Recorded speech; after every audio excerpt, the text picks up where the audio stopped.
Hey guys, thanks for checking in on my Ironman journey. I want to give you a real quick update first. The bell. The bell worked exceptionally well.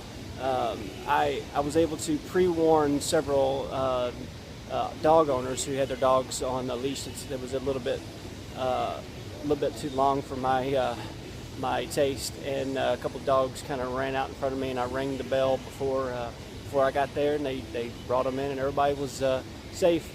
It was one little snafu. The only time the bell didn't ring was when I was approaching runners with 2 earbuds in.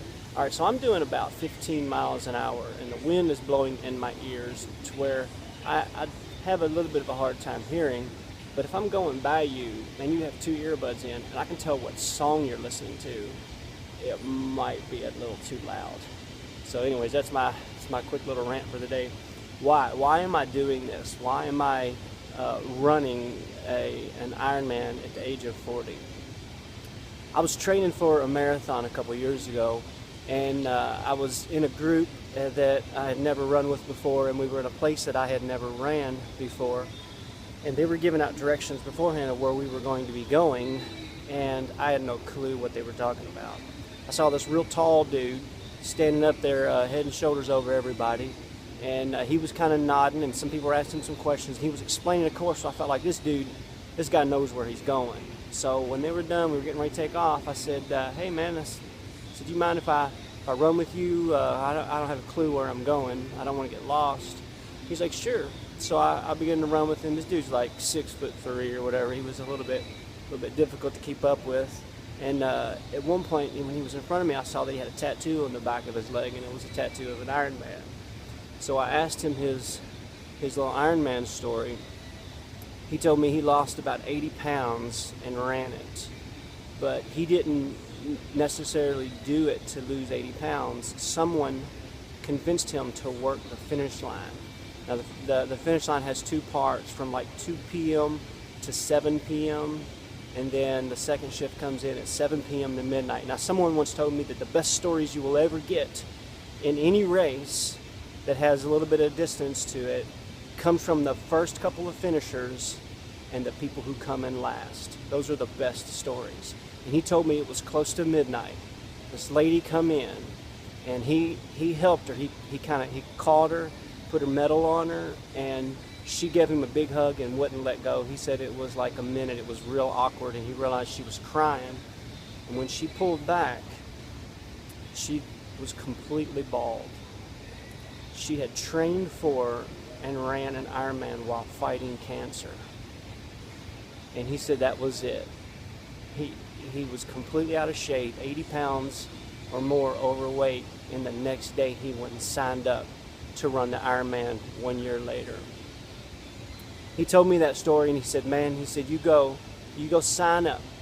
Go sign up to work the finish line, and I guarantee you will run it the next year." So I took him up on that challenge.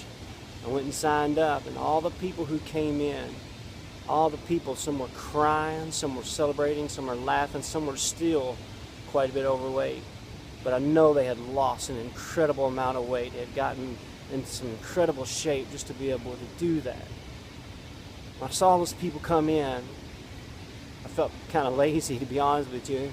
And I thought, man, if they can do it, I can do it. So that was it. I made it a point. I didn't exactly sign up the very next day. I wanted to try to talk to my wife a little bit. I wanted to get some stuff. I needed to get a bike. I needed to figure out how to ride the bike. I didn't know how to swim. I just had no clue what I was doing. So I waited a couple months, bought a bike. Then I went to try to sign up, and it was already sold out. Like 10 months in advance, it was sold out. So here I am the next year.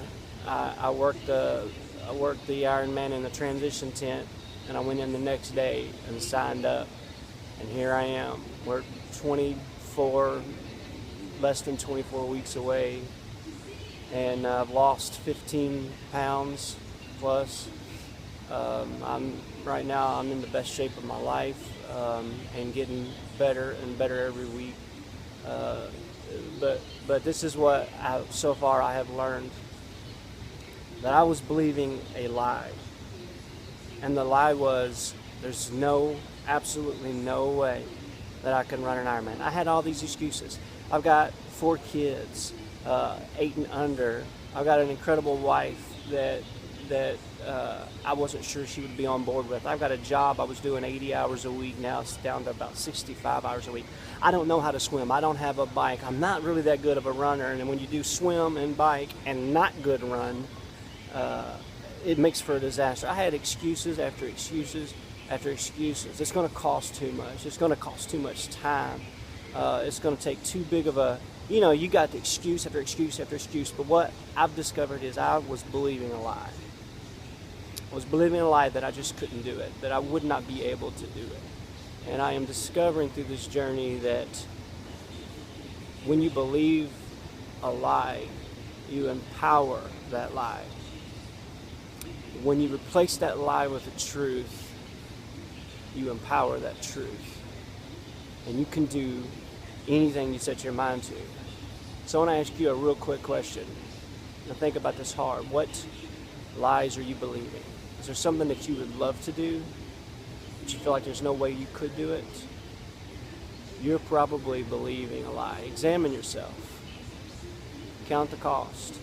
I would encourage you to no longer empower that lie. Replace that lie with the truth.